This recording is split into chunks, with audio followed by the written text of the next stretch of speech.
Before sunrise, volunteers unpack an installation of sorts. Hundreds of shoes to represent the hundreds of Kiwis who took their own lives in the past year. 579 shoes!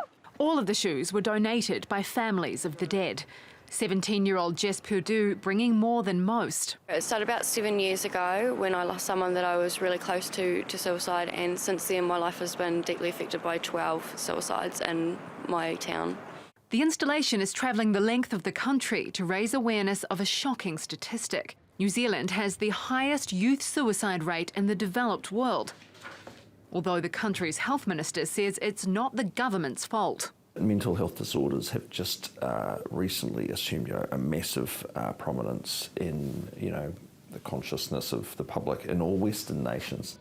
Wellington recently announced a $100 million funding boost for programs like Lifekeepers. Launched by Pacifica students, it will educate Kiwis about suicide warning signs, which in a macho culture can be hard to spot. Traditionally, New Zealanders have had a sort of a toughen up, sort of get on with it, pull yourself up by your bootlaces kind of attitude. But I think the flip side of that is we do kind of expect people to just buck up and get on with it.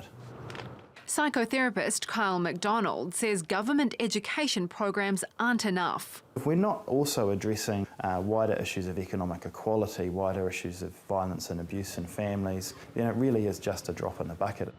Income inequality and family violence rates are the worst they've ever been in New Zealand. Factors the government is brushing off, pointing instead to the new pressures faced by young people.